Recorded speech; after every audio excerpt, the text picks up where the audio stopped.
உலக மக்கள் எல்லோருக்கும் வணக்கம். நான் உங்கள் ஜி கோபால் பேசுகிறேன். இன்னைக்கு நாம பேசக்கூடிய தலைப்பு என்னன்னா, சுக்கிர பயிற்சியும் பிளஸ் செவ்வாய் பகவானுடைய பயிற்சியும். எதற்கு இந்த பெயர்ச்சிகள், இந்த பெயர்ச்சிகளுக்கு எவ்வளவு முக்கியத்துவம் கொடுக்கிறோம் அப்படின்னா, சுக்கிர பகவானுடைய அனுகிரகம் இல்லைன்னா ஒரு வாழ்க்கையில சந்தோஷமாக வாழ முடியாது.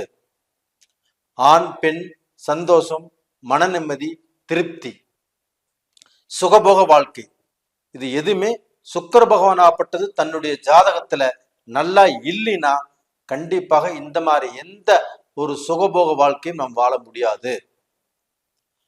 அப்ப அதுக்கு சுக்கிர பகவானுடைய அனுகிரகம் ரொம்ப ரொம்ப தேவை.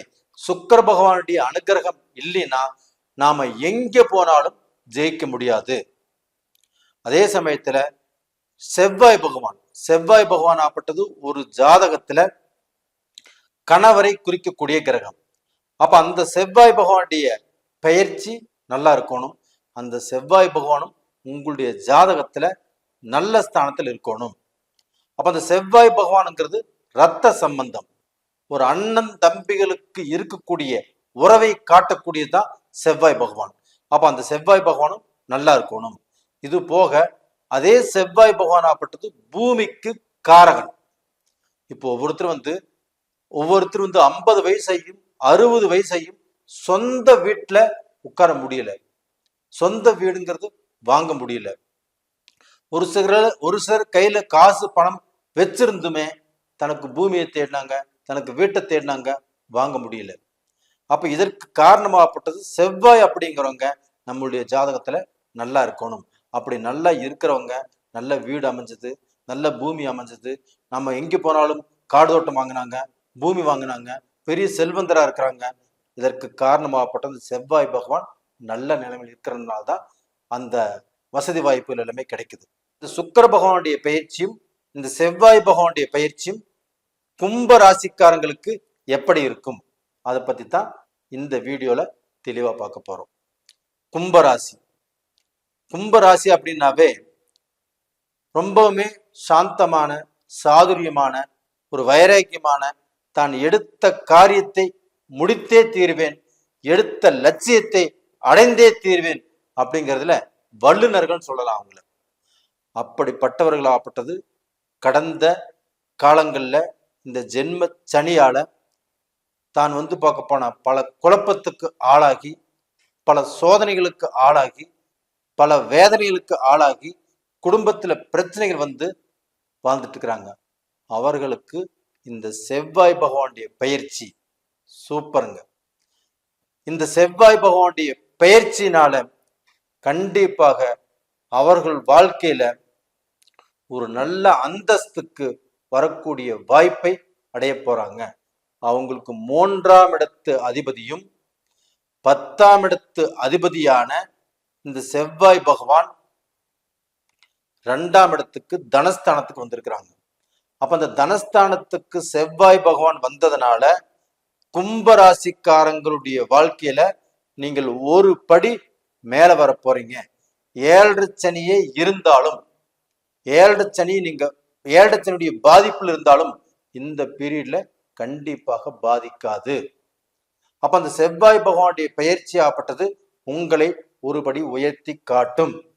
அப்ப இதற்கு முன்னாண்ட நீங்க உங்களுக்கு கீழே இப்ப நீங்க ஒரு பிசினஸ் பண்றீங்க, அந்த பிசினஸ் பண்ற இடத்துல வேலையாட்களை அதிகாரம் பண்ணி அதட்டி கண்டிப்பாக வேலை வாங்கியிருப்பீங்க. அதுல எந்த பிரயோஜனமும் இல்லை.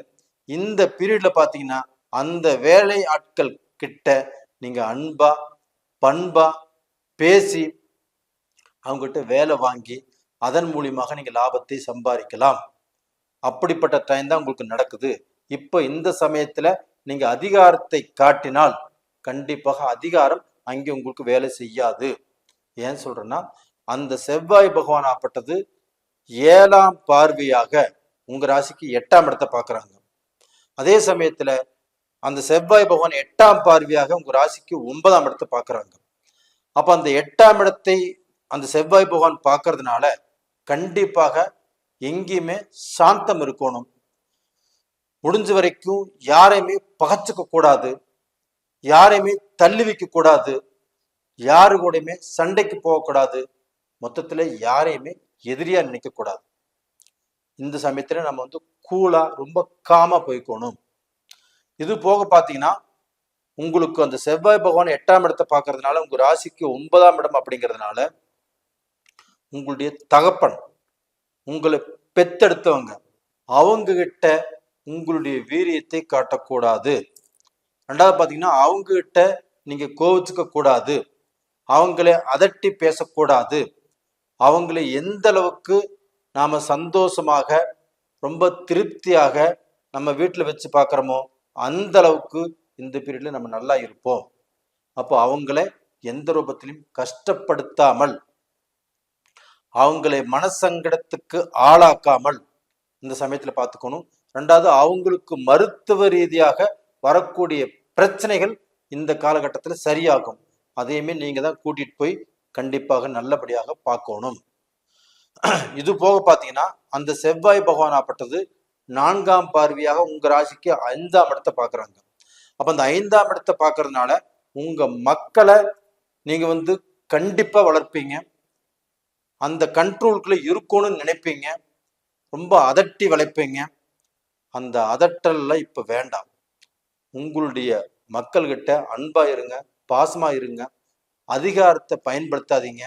அதிகாரம் பண்ணி ஒரு விஷயத்தை சாதிக்கும்னு நினைக்க வேண்டாம். இப்ப அதிகாரம் பண்ணினாலும் செல்லுபடி ஆகாது. அப்ப அந்த செவ்வாய் பகவான் 4ஆம் பார்வையாக உங்க ராசிக்கு 5ஆம் இடத்தை பார்க்கறதுனால அந்த 5ஆம் இடம் என்பது உங்களுக்கு வந்து மக்கள் சம்பந்தப்பட்ட இடம். அப்ப அந்த இடத்த அந்த செவ்வாய் பகவான் பார்க்கறதுனால கண்டிப்பாக மக்கள்கிட்ட அன்பா இருங்க, பாசமா இருங்க. மக்களை அதட்டினால் அவங்க உங்க கை விட்டு வெளியில போயிடுவாங்க. அப்ப வந்து பார்க்க போனா உங்களுக்கு தோளுக்கு மேல வளர்ந்தவங்க உங்களுக்கு எதிரி ஆவாங்க. அப்போ அவங்களை எதிரி ஆகக்கூடாது. அவங்க எதிரியாகி உங்களை ஒரு பேச்சு பேசிட்டாங்க, இல்ல அவங்க வந்து உங்க தலைக்கு மேல வளர்ந்துட்டாங்க, நீங்க சொல்றதை கேட்கலின் போது உங்களுடைய மனசு எந்த அளவுக்கு வேதனைப்படும், எந்த அளவுக்கு மனசு கஷ்டப்படும் அப்படிங்கிறது உங்களுக்கு தெரியுமா? கண்டிப்பா தெரியாது. அப்ப அந்த கஷ்டத்தை உங்களுக்கு வருவதற்கு விட வேண்டாம். அப்ப அவங்ககிட்ட கொஞ்சம் அன்பா அனுசரணையா இருங்க. இது போக பாத்தீங்கன்னா உங்களுக்கு 4ஆம் இடத்து அதிபதி சுக்கிர பகவான் 3ஆம் இடத்துக்கு வந்திருக்கிறாங்க. அப்ப 4ஆம் இடத்துக்கு அதிபதியான சுக்கிர பகவான் 3ஆம் இடத்துக்கு வந்ததுனால உங்களுக்கு காரிய ஜெயம். அப்ப நீங்க எதை எடுத்தாலும் அதை ஜெயம் பண்ணி காட்டுவீங்க, அதை சக்சஸ் பண்ணி காட்டுவீங்க. அப்ப அதுல வந்து உங்களுடைய லட்சியம் கண்டிப்பாக ஒர்க் அவுட் ஆகும். அப்ப நீங்க வந்து ஒரு வேலையை இழந்திருக்கிறீங்க, வேலை தேடிட்டு இருக்கிறீங்க, வேலை கிடைக்கல அப்படின்னா இந்த பீரியட்ல முயற்சி பண்ணுங்க, அந்த வேலை கிடைக்கும். அது போக ஒரு பிசினஸ் பண்ணீங்க, அதுல கடந்த காலத்துல லாஸ் ஆனீங்க, போட்ட முட்டு வலியை எடுக்க முடியல, இந்த பீரியட்ல அந்த முட்டு வலியை எடுப்பதற்குண்டான வாய்ப்புகள் கிடைச்சிருக்குது. இந்த சுக்கிர பகவான் 3ஆம் இடத்துக்கு வந்ததுனால நீங்க எந்த தொழில் செஞ்சாலும் அந்த தொழில் டெவலப் ஆவீங்க. இப்ப வந்து பல வருஷமாக கற்பனை செஞ்சு நாம் இந்த தொழில் செய்யணும் அப்படின்னு ஆசைப்பட்டு இருக்கிறீங்க, இந்த பீரியட்ல நீங்க செய்யுங்க, கண்டிப்பாக நல்லா இருப்பீங்க.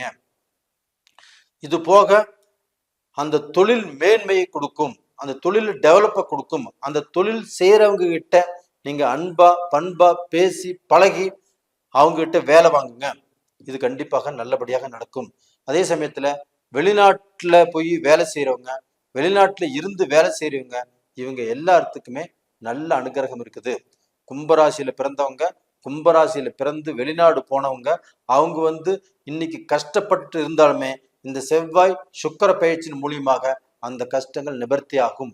இது போக இந்த குரு பயிற்சி, இந்த குரு பயிற்சி ஆகப்பட்டது இவங்க ராசிக்கு 4ஆம் இடத்துல இருந்து அது பார்க்கக்கூடிய இடமாகப்பட்டது உங்களுடைய ராசிக்கு 8ஆம் இடத்தை பார்க்குது, 8ஆம் இடத்தை பார்க்குது, 10ஆம் இடத்தை பார்க்குது, 12ஆம் இடத்தை பார்க்குது. 8ஆம் இடத்தை பார்க்கறதுனால உங்களுக்கு விபத்தோ கண்டங்களோ பிரச்சனைகளோ சோதனைகளோ எதுவுமே வராது. அப்படி வந்தாலும் அந்த பிரச்சனையில இருந்து விடுபடக்கூடிய வாய்ப்புகள் தான் உங்களுக்கு நிறைய இருக்குது. அதனால கண்டிப்பாக கும்பராசிக்காரங்க வாழ்க்கையில நல்லா இருப்பீங்க. 7.5 சனியே இருந்தாலும் அது இந்த பீரியட்ல பாதிக்காது. உங்க வாழ்க்கையில நல்ல நிலைமைக்கு வரக்கூடிய வாய்ப்புகள் உங்கள் கையிலே இருக்குது, பயன்படுத்துங்க, நல்லா இருப்பீங்க. நேயர்களே, இந்த பதிவு பிடிச்சிருக்குன்னு நினைக்கிறேன். பிடிச்சிருந்தா லைக் பண்ணுங்க, சப்ஸ்கிரைப் பண்ணுங்க, உங்கள் நண்பர்களுக்கும் ஷேர் பண்ணுங்க.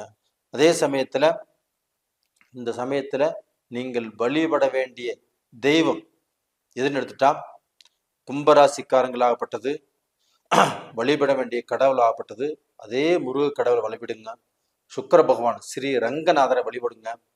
கண்டிப்பா அப்படி வழிபாடு செய்யறதுனால அந்த சுக்கிர பகவான்னாலே நல்லா இருப்பீங்க, அந்த ரங்கநாதர்னாலே நல்லா இருப்பீங்க. அதே சமயத்துல அந்த முருக கடவுள்னாலையும் நல்லா இருப்பீங்க. இதை வழிபட்டுட்டு உங்களுடைய குலதெய்வத்து கோயிலுக்கும் போயிட்டு வாங்க, எந்த குறையும் இல்லாம நல்லா இருப்பீங்க. நேயர்களே, இந்த பதிவு பிடிச்சிருக்குன்னு நினைக்கிறேன். பிடிச்சிருந்தா லைக் பண்ணுங்க, சப்ஸ்கிரைப் பண்ணுங்க, ஆல் அப்படிங்கிற பெல் பட்டனையும் ப்ரெஸ் பண்ணிக்கோங்க. உங்களிடமிருந்து விடைபெறுவது உங்களின் ஜி கோபால். நன்றி, வணக்கம்.